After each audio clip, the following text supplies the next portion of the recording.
दोस्तों, अगर आपको एक पीसी बिल्ड कराना है या फिर आप एक नए लैपटॉप के लिए सोच रहे हैं खुद के लिए, तो सबसे पहले तो लोग कहते हैं कि आप अपना बजट के हिसाब से लें। ऐसा बिल्कुल नहीं करना है। जब भी आप कंप्यूटर या फिर पीसी लें, तो बजट के साथ-साथ आप कंप्यूटर और पीसी के बारे में थोड़ा-सा अगर नॉलेज आप रख लेते हैं, तो आप एक अच्छे ब्रांड का एक बढ़िया-सा जो है कंप्यूटर या फिर पीसी आप ले सकते हैं या लैपटॉप ले सकते हैं। तो उसके लिए कुछ बेसिक्स जानकारियाँ आपके पास होना चाहिए। जिसमें कि सबसे पहला चीज़ आ जाता है कि ब्रांड। ब्रांड इसलिए क्योंकि आपको सर्विस जो प्रोवाइड करेगा, अगर किसी भी प्रकार का प्रॉब्लम उसमें आ जाता है, तो कैसे आप सर्विस जो है उसका।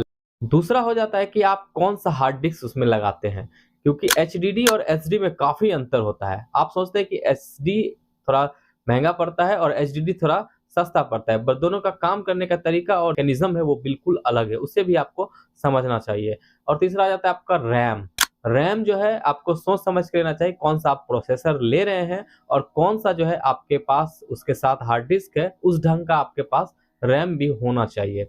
और जो लास्ट आ जाता है आपका प्रोसेसर। प्रोसेसर जो है अभी के समय में जनरेशन के अकॉर्डिंग अगर आप नहीं लेते हैं, तो बहुत सारा ऐसा प्रोग्राम है जो उसमें रन करने में आपको काफ़ी दिक्कतों का सामना करना पड़ सकता है। तो चलिए शुरुआत करते हैं सबसे पहले सबसे बेसिक बात से, कि आप आखिर एक लैपटॉप या फिर एक पीसी क्यों लेना चाहते हैं? अगर आप एजुकेशन के पर्पज़ से लेना चाह रहे हैं, तो हम आपको प्रेफ़र करेंगे कि आप लैपटॉप लें, क्योंकि लैपटॉप लेने से क्या होगा कि आप पढ़ाई से रिलेटेड उसे ले रहे हैं एजुकेशनल पर्पज़ से, तो आप जो है कई संस्थाओं में भी लेके उसे जा सकते हैं अपनी पढ़ाई के लिए, प्लस आप अपने दोस्त के पास भी जा सकते हैं। बट अगर वो पीसी रहेगा घर में लगा हुआ कहीं, तो आप उसे लेके घूम नहीं पाइएगा। तो अगर आप एजुकेशनल पर्पज़ से ले रहे हैं, तो हम बोलेंगे कि आप जो है लैपटॉप ही लें। और दूसरा, अगर आपको बहुत ही हार्ड वर्क है, आपका काम ऐसा है जो कि काफ़ी हार्ड है इसमें, तो आप जो है पीसी ही लें। आप देखेंगे कई सारे दफ़्तर वगैरह में भी आप सारे ऑफ़िस में, जितने भी ऑफ़िस में 90% ऑफ़िस में आप देखेंगे कि वहाँ पे पीसी लगा हुआ है। उसका कारण ये है कि पीसी को काफ़ी ड्यूरेबल माना जाता है लैपटॉप के अकॉर्डिंग। क्योंकि लैपटॉप जो है आपका उतना भी ज़्यादा हार्ड वर्क नहीं कर सकता है, जितना हार्ड वर्क जो है एक पीसी कर सकता है। काफ़ी बड़े संस्थाओं में भी आप देखेंगे कि वो लैपटॉप ले सकते हैं, बट वो पीसी ले रहे हैं, क्योंकि पीसी जो है काफ़ी एडवांटेज हो जाता है आपके लिए। और एक ख़ास बात है कि यदि आप वीडियो का एडिटिंग करते हैं, आपका यूट्यूब चैनल है या बनाना चाहते हैं, आप वीडियो एडिटिंग करना चाहते हैं, काफ़ी हार्ड वर्क होता है एक वीडियो को प्रोसीड करना। तो सबसे पहले हम बात करते हैं ब्रांड का। तो ब्रांड में अभी लैपटॉप अगर आप लेना चाहते हैं, तो डेल का थोड़ा महँगा आता है, बट डेल का जो है सर्विस भी काफ़ी अच्छा है और उसका लैपटॉप भी बहुत अच्छा आता है। दूसरे नंबर पे सैमसंग का आता है। सैमसंग का भी आप आराम से ले सकते हैं। अब बाकी जो भी लैपटॉप जिस भी कंपनी का आता है आप ले सकते हैं। बस आपको जो हम बताने वाले प्रॉपर्टीज़, जिस प्रकार का हार्ड डिस्क और रैम वगैरह आपको रखना है, अगर वो रखते हैं तो आपके लिए वो पीसी काफ़ी अच्छा हो सकता है, वो लैपटॉप भी काफ़ी अच्छा हो सकता है। चलिए बात करते हैं सबसे पहले रैम का। रैम जो है मिनिमम आपको 4 जीबी लेना है, मिनिमम। उससे नीचे का तो रैम लेना ही नहीं है। 4 जीबी रैम के लिए आपको जो है एजुकेशनल पर्पज़ के लिए वो काफ़ी बेहतरीन हो सकता है।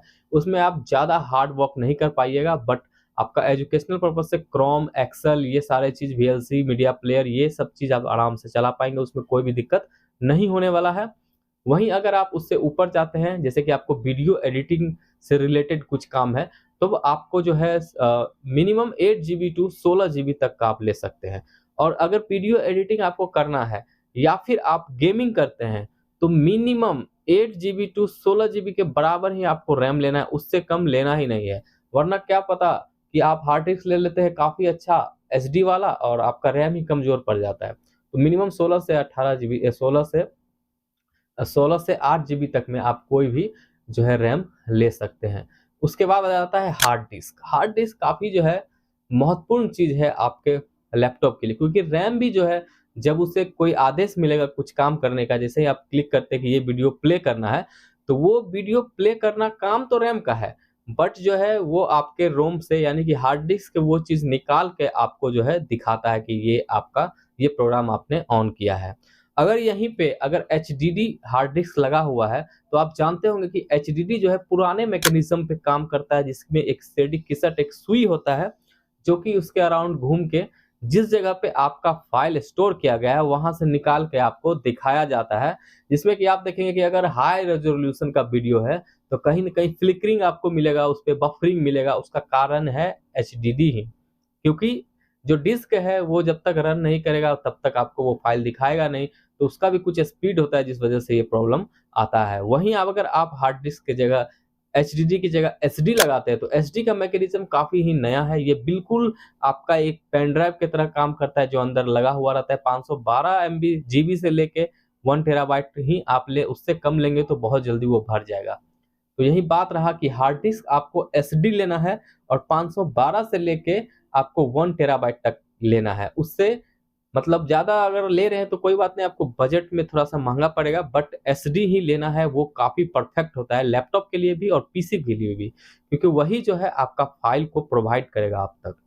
और तीसरा तीसरा जो है आ जाता है प्रोसेसर। प्रोसेसर अभी आप देखेंगे तो i3 से लेके i9 तक अभी इंटेल का जो है प्रोवाइड कराया जा रहा है। i3 जो है काफ़ी एजुकेशनल पर्पज़ से आप ले रहे हैं तो आप i3 आँख मूंद के ले सकते हैं, उसमें कोई दिक्कत नहीं है। बट उसमें रैम जो है आप 4 से लेके 8 जीबी तक आराम से लगा सकते हैं, उसमें 16 जीबी का कोई काम ही नहीं है। क्योंकि अगर आप i3 प्रोसेसर लेते हैं तो 16 जीबी रैम का उसमें कोई काम नहीं है, क्योंकि उतना बड़ा रैम लेके आप करिएगा क्या जब आपका प्रोसेसर ही जो है काफ़ी कम रहेगा। तो हम कहेंगे कि अगर आपको मिनिमम पढ़ाई के लिए लेना है, थोड़ा बहुत गेमिंग या वीडियो एडिटिंग भी करना है, तो i5 का जो है आप 9th जनरेशन या फिर 8th जनरेशन जो कि सबसे नया जनरेशन का हो, वो आप ले सकते हैं। i3 भी अगर आप लेते हैं, तो उसमें भी आप जनरेशन 5 से लेके जनरेशन 9 तक ले सकते हैं। तो आप जो है आराम से i5 लें और i5 का जो है सबसे लेटेस्ट जनरेशन का जो भी अभी चल रहा है, वो वाला आप लें। उससे क्या होगा कि आपका फाइल वगैरह सारा सपोर्ट करेगा, न्यू ऐप जितने भी सारे होते हैं। प्रोसेसर जो है आपको AMD का भी ले सकते हैं। AMD का भी जो है आपको सबसे लेटेस्ट जनरेशन का जो भी i3 के बाद AMD में जो है Ryzen 3 आता है। Ryzen 3 के बाद Ryzen 5, ये सारे आप 5 के बाद ही लें। और अगर आप इंटेल में ले रहे हैं तो हम आपको सलाह देंगे कि अगर एडिटिंग के पर्पज से अगर आप लेना चाहते हैं तो i7 से कम तो आप ले ही नहीं। i7 टू i9 आप कोई भी ले सकते हैं, और सिर्फ एजुकेशनल पर्पज से ले रहे हैं तो i3 i5 आप आराम से लग सकते हैं, उसमें कोई भी दिक्कत नहीं है। और एक ग्राफिक कार्ड आता है जो कि मेन मुद्दा है कि अगर आप हाई रेजोल्यूशन का वीडियो अगर एडिटिंग करते हैं और आपका जो कंप्यूटर का पिक्सल्स है वो ही सपोर्ट नहीं करता है, तो उस वीडियो को भी एडिटिंग करने में आपको दिक्कत हो सकता है। इसीलिए आप अपने कंप्यूटर में ग्राफिक कार्ड भी एक बार चेक कर लें, जो कि 2 जीबी से प्लस होना चाहिए। मिनिमम 4 जीबी ग्राफिक कार्ड होना चाहिए, मैक्सिमम आपको जो भी मिलता है वो आप ले सकते हैं। तो हम अगर सीधा बात करें तो एजुकेशनल पर्पज से आप i3 ले सकते हैं 6 जीबी या 8 जीबी रैम के साथ, और उसका जो प्रोसेसर होगा वो i3 का लेटेस्ट जो जनरेशन का होगा वो आप लें। और हार्ड डिस्क में एसडी ही लें, चाहे आपका बजट में नहीं आ रहा है आप 250 256 जीबी का ही लें, लेकिन आप जो है एसडी ही लें किसी भी चीज़ में। अगर आप पीसी भी ले रहे हैं तब भी, और आप लैपटॉप ले रहे हैं तब भी। और अगर आप उससे ज़्यादा जाते हैं वीडियो एडिटिंग के लिए तो आप i5 से कम ना लें। i5 में जो है आप लेटेस्ट जनरेशन का जो है प्रोसेसर लें, और उसमें भी आप एसडी ही ये हार्ड डिस्क लगाएं। एसडी में आप 500 जीबी तक लगा सकते हैं, ताकि जो है वीडियो एडिटिंग का आप स्टोर भी कर सके वीडियोस को। और उसके बाद लेटेस्ट सबसे अच्छा जो बिल्ड आप कर पाएंगे वो ये है कि आप i7 या फिर i9 का सबसे लेटेस्ट जनरेशन का जो है प्रोसेसर ले लें, और जो है रैम आप 16 जीबी से कम ले ही ना, 16 जीबी मिनिमम आप रैम लें, और एसडी कार्ड 1 टेराबाइट का ले लें। काफ़ी बेहतरीन हो जाएगा आपके लिए, उसमें धड़ाधड़ गेम भी चलेगा और वीडियो एडिटिंग भी काफ़ी तगड़ा होगा। तो इस वीडियो में दोस्तों यहीं तक।